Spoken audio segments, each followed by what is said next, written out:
हर हर महादेव, श्री शिवाय नमस्तुभ्यम। नमस्कार दोस्तों, स्वागत है आप सबका हमारे चैनल सनातन सत्य ज्ञान में। सभी को भाई दूज पर्व की बहुत बहुत बधाई। आइए सुनते हैं एक पौराणिक कथा भाई और बहन की। एक समय की बात है, एक बुढ़िया माँ थी। उसके एक पुत्र और एक पुत्री थी। पुत्री की शादी हो चुकी थी। एक दिन भाई दूज के त्योहार में बेटे ने अपनी माँ से कहा, माँ मैं अपने बहन के घर जाना चाहता हूँ। तब बूढ़ी माँ ने कहा, बेटा तेरी बहन तो बड़ी कलिया है, वो हर वक्त लड़ती है, तू उसके घर जाकर क्या करेगा। बेटे के अनुरोध करने पर बूढ़ी माँ ने उसे अनुमति दे दी। भाई अपनी बहन से मिलने के लिए घर से निकलता है। रास्ते में उसे नदी मिलती है। नदी बोलती है, मैं तेरा काल हूँ, तुझे डुबा दूंगी। तब भाई कहता है, मैं कई साल बाद अपनी बहन से मिलने जा रहा हूँ, उससे मिल के आने दो, फिर वापस आते ही वक्त मुझे डुबा देना। तो नदी मान जाती है और उसे रास्ता दे देती है। वह थोड़ा आगे बढ़ता है तो रास्ते में उसे सर्प मिलता है। सर्प बोलता है, मैं तुम्हें डसूंगा। तब भाई कहता है, पहले मुझे अपनी बहन से मिलकर टीका लगवाने दो, फिर तुम मुझे डस लेना। सर्प भी उसे रास्ता दे देता है। अब वह आगे बढ़ता है। आगे जंगल में उसे एक शेर मिलता है। शेर कहता है, मैं तुझे खाऊंगा। तो भाई उसे भी बोलता है कि मैं पहले अपनी बहन से मिलकर टीका लगवा लूं, फिर लौटते समय मुझे खा लेना। शेर भी उसे रास्ता दे देता है।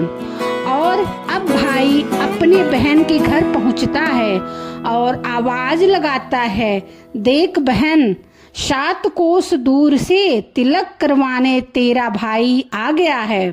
बहन उसी वक्त सूत काट रही होती है, तब उसका सूत बीच में ही टूट जाता है।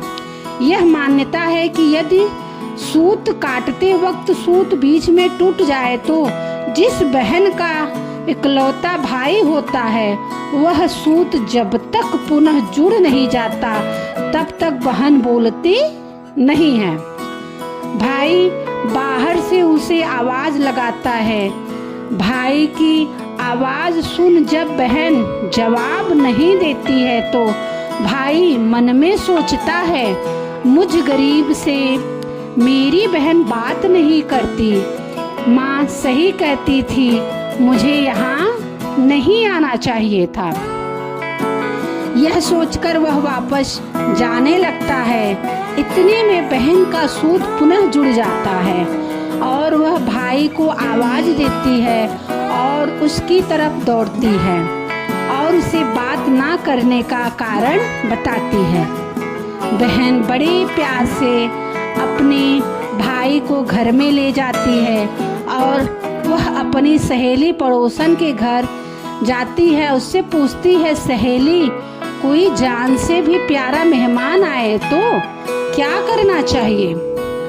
पड़ोसन मजाक में कह देती है, इस दिन तेल का चौक लगाना चाहिए और घी में चावल पकाने चाहिए। भोली बहन पड़ोसी का मजाक समझ नहीं पाती है और वैसा ही करती है। अब ना तो चौक सूखता है और ना ही चावल पकता है। इधर भूखा भाई उससे कहता है, बहन भूख लगी है, खाना परोस दो। तब बहन बोली, भाई आज ना तो चावल पक रहे हैं और ना ही चौक सूख रहा है। भाई ने पूछा, कैसे तूने चौक लगाया और कैसे तूने चावल चढ़ाई। बहन बोली, मैंने पड़ोसी सहेली से पूछा था, उसने कहा जान से प्यारा मेहमान आए तो तेल का चौक लगाना चाहिए और घी में चावल चढ़ाने चाहिए। भाई बोला, अरे मेरी भोली बहन, कभी तेल का चौक सूखता है और कभी घी के चावल पकते हैं। तू पानी का चौक लगा और पानी में ही चावल चढ़ा। फिर वह ऐसा ही करती है। जब चौक सूख जाता है और चावल पक जाते हैं, तब उसने घी और शक्कर डालकर भाई को भोजन कराती है और फिर उसको तिलक करती है। कई दिन बीत जाते हैं। एक दिन भाई बोला, बहन अब मैं घर वापस जाऊंगा, माँ अकेली है। अगले दिन सुबह बहन जल्दी उठकर गेहूं पीसकर भाई के लिए लड्डू बनाती है और कुछ लड्डू बच्चों के लिए रखकर अपने भाई को विदा करती है। सुबह जब बच्चे उठते हैं तो माँ से खाने को मांगते हैं, तब माँ उन्हें वही लड्डू दे देती है। तब वह देखते हैं ये क्या, सारे लड्डू हरे रंग के हो गए हैं। फिर वह चक्की में देखते हैं तो उसमें गेहूं के साथ एक सर्प भी पिस गया होता है। वह उन लड्डुओं को फेंक देती है और फिर अपने भाई के पीछे भागती है। रास्ते में एक पेड़ के नीचे उसका भाई बैठा होता है। उसे देखकर बोला क्या हुआ बहन? तब बहन पूछती है, मैंने तुझे जो लड्डू बांधे थे वो कहाँ है? तेरे लड्डू मैंने अभी नहीं खाए हैं, पेड़ पर टांगे हैं, ले ले। वह पेड़ से लड्डू उतारती है और वही गड्ढा खोदकर उन लड्डुओं को गाड़ देती है। फिर अपने भाई को सारी बात बताती है। भाई बोला, बहन तूने एक बार तो मुझे मौत से बचा लिया, लेकिन मैं पीछे कईयों को साईं देकर आया हूँ। और बहन को सारी बात बताता है। वे दोनों बैठे वहाँ बात कर ही रहे होते हैं कि बहन भाई से पानी मांगती है। भाई बोला, थोड़ी दूर एक तालाब है, वहाँ से मैं अभी पानी लेकर आता हूँ।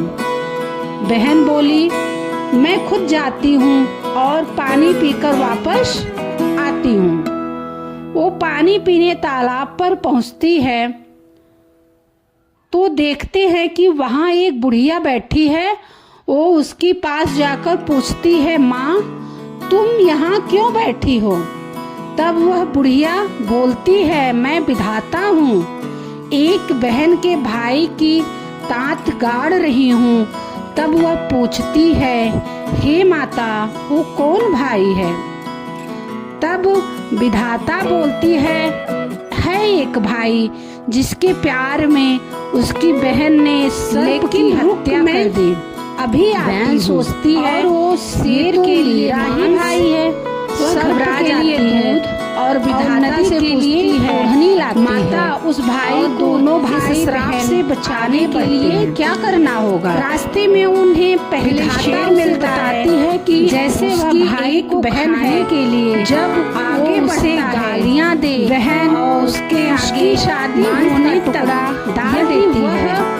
शेर हर घाट टुकड़े डाल देने में लग जाता है तो उसका भाई बहन आगे बढ़ते हैं। वो तुरंत अपने भाई के पास जाकर कहती है, हे भाई मैं तुझे माँ के घर छोड़ने चले आता है। बहन सर्प के आगे दूध का प्याला रख देती है। सर्प दूध पीने में लग जाता है। वह दोनों अब आगे चलते हैं। रास्ते में उन्हें नदी मिलती है जो भाई को डुबाने को तैयार होती है, पर वह नदी को ओढ़नी ओढ़ा देती है। खुश होकर नदी रास्ता दे देती है। अब वह दोनों भाई बहन आगे बढ़ते हैं और अपने घर पहुंच जाते हैं। बेटी को देखकर माँ खुश हो जाती है, पर बहन का इस समय भाई को गाली देने लगती है। तब माँ बेटे से कहती है, इस कलिया बहन को क्यों ले आया? तब भाई बोलता है, माँ बहन तो बहुत अच्छी थी, पता नहीं इसे आते ही क्या हो गया।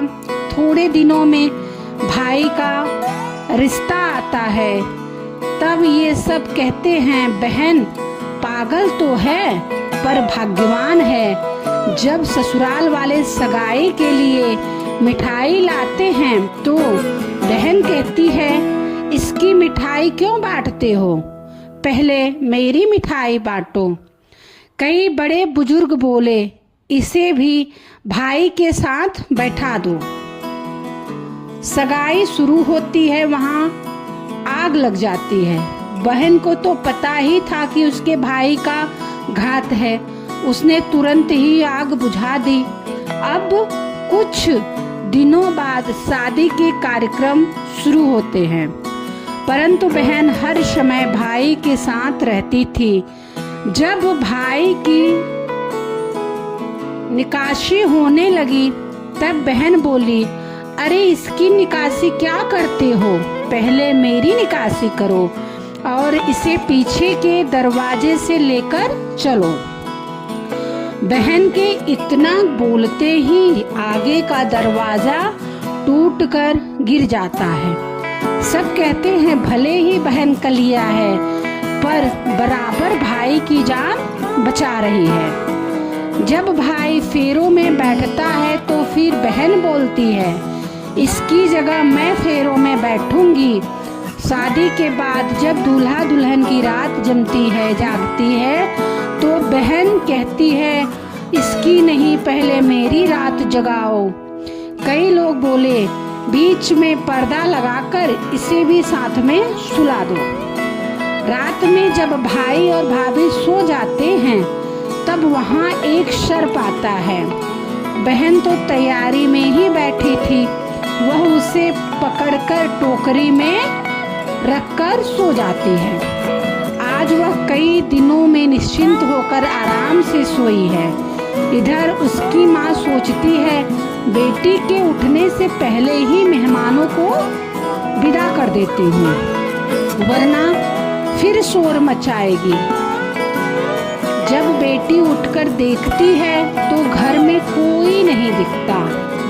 वह माँ से पूछती है, माँ सब मेहमान कहाँ चले गए? तब माँ कहती है, बेटा सब मेहमानों को विदा कर दिया है।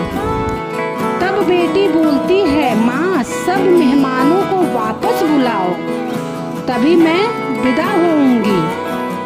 उसके कहने के अनुसार माँ सभी मेहमानों को वापस बुलाती है।